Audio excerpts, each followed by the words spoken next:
तद्धिते नियम आता है कका।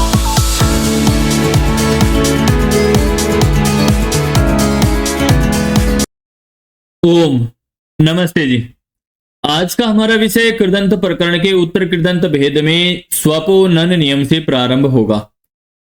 इससे पूर्व हमने पूर्व कृदंत के बारे में विस्तार से चर्चा की है। साथ ही उत्तर कृदंत की अनेकों कक्षाओं में प्रयुक्त नियमों में प्रयुक्त प्रत्ययों को, आगमों को, आदेशों को शब्दों में प्रयोग करके आपको समझाया है। आप सबको वो चीजें समझ में भी आई हैं। बहुत से विद्यार्थियों ने पूछा भी था अलग अलग शब्दों के बारे में, तो उनको उन शब्दों की भी जानकारी दी गई है, उनको वो चीजें भी समझ में आई हैं। तो आज हम अपने विषय को कहां से प्रारंभ कर रहे हैं? उत्तर कृदंत में स्वपो नन नियम से अपने विषय को प्रारंभ कर रहे हैं। ठीक है, इससे पूर्व हम अनेकों नियमों के बारे में चर्चाएं कर चुके हैं। अब ये नियम क्या कह रहा है, आइए अधिक समय न लेते हुए अपने विषय को प्रारंभ करते हैं। अब स्वपो नन नियम से उदाहरण क्या बनता है? स्वप्न है। अब स्वपो नन नियम ही अपना अर्थ बता रहा है कि स्वप धातु से नन प्रत्यय हो भाव अर्थ में। अब जब स्वप धातु से नन प्रत्यय हो जाएगा तो उदाहरण क्या बनेगा? हमारा स्वप्न है।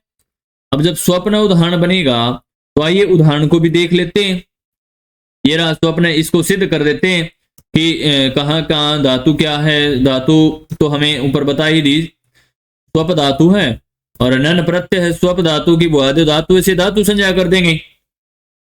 अब स्वपो नन नियम से नन प्रत्यय हो जाएगा और नन प्रत्यय होने के बाद जैसे कृदंत प्रकरण हम पढ़ रहे हैं तो कृद तिंग से कृत संज्ञा कर देंगे। उसके पश्चात आर्ध धातुकम शेष से आर्ध धातुक संज्ञा करेंगे। आर्ध धातुक संज्ञा होने के बाद नन का हमारे पास नय शेष रहता है। नकार की जो हलंत नकार है अंत वाला, उसकी हलंत्यम से इत संज्ञा हो जाती है और तस्य लोप से लोप हो जाता है। अब इनको मिला देते हैं तो स्वप्न हमारा रूप बन जाता है। कृत तद्धित समासाश्चर्य से प्रातिपदिक संज्ञा करके और स्वादुत्पत्ति विभक्ति कार्य कर देते हैं तो विसर्ग आदि भी हो जाती है और स्वप्न रूप हमारा सिद्ध हो जाता है। रात को स्वप्न आपको आते हैं ना? हाँ, ठीक वही चीज यहां पर है। ठीक है, उस स्वप्न में कौन सा प्रत्यय होता है? हिंदी में जितने भी शब्द हम प्रयोग कर रहे हैं उन शब्दों में कोई न कोई प्रत्यय है, कोई न कोई उपसर्ग है, कोई न कोई आदेश कहीं ना कहीं किसी न किसी प्रकार से हुआ है। तो संस्कृत व्याकरण हमें उन चीजों से अवगत कराती है, समझाती है, सिखाती है। इस प्रकार हम उन चीजों के अर्थों को समझ पाते हैं। तो अपन भावों के माध्यम से ही आते हैं ना, भावों के। आइए इसी कड़ी में जब आगे बढ़ते हैं तो अगला नियम आता है उपसर्गे घोकी। उपसर्गे घोकी। अब उपसर्गे घोकी क्या कह रहा है कि उपसर्ग पूर्वक घू संजक धातुओं से की प्रत्यय हो। कौन सा प्रत्यय हो? की प्रत्यय हो, जिसमें हर्षविकार हो। ठीक है, अब उदाहरण क्या हमारे पास?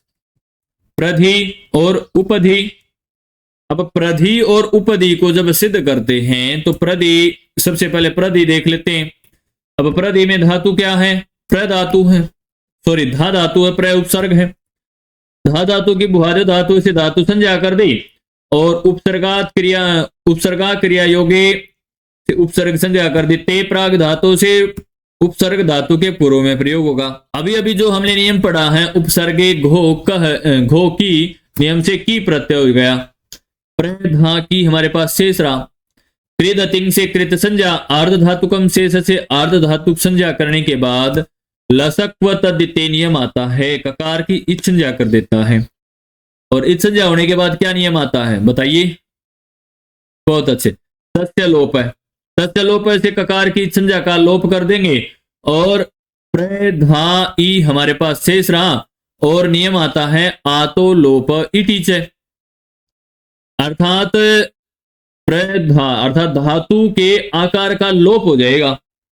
अर्थात धा धातु है, धा के धातु के आकार का लोप हो जाएगा तो धा था ध शेष रहा, मिला देंगे तो प्रध है और ई भी मिला देंगे तो प्रधि और कृत तद्धित समासाश्चर्य से प्रातिपदिक संज्ञा करने के बाद स्वादुत्पत्ति विभक्ति कार्य कर देंगे, विसर्ग आदि कर देंगे तो प्रधि हमारा रूप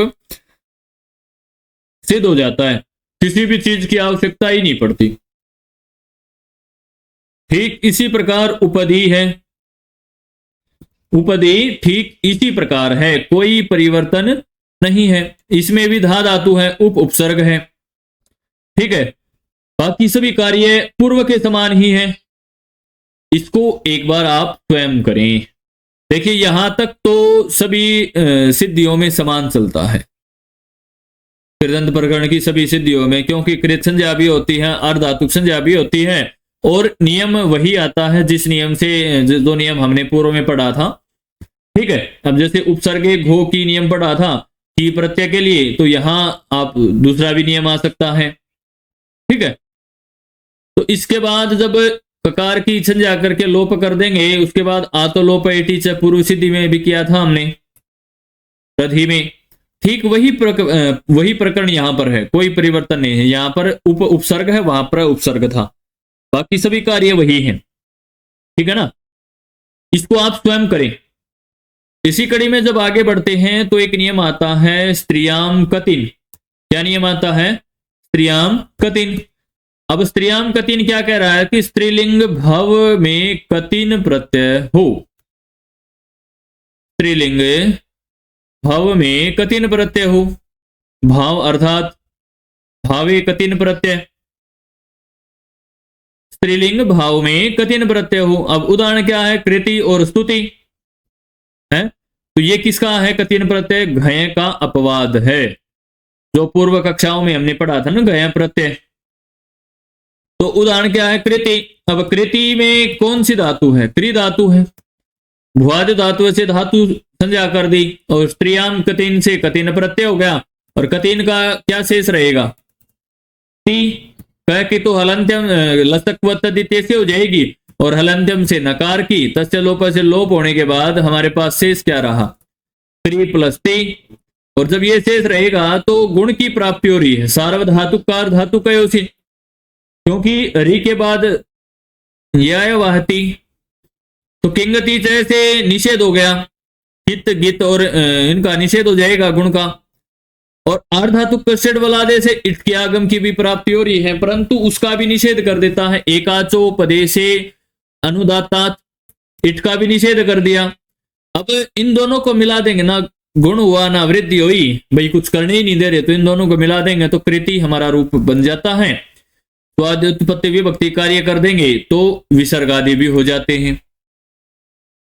बिल्कुल ठीक इसी प्रकार स्तुति उदाहरण है। क्या उदाहरण है? स्तुति। स्तुति में भी कोई परिवर्तन नहीं है, बिल्कुल यही है। स्तु धातु है, भुआदि धातु से धातु संज्ञा, और स्तु का कतिन प्रत्यय आ गया स्त्रियाम कतिन से, कतिन का ती शेष रहा, और लसक व तदित्य आदि से इनका लोप हो गया। गुण की प्राप्ति थी, गुण का निषेध हो गया। अर्धातुकम से अर्धातुक वलादे से इट के आगम की प्राप्ति थी, उसका निषेध हो गया।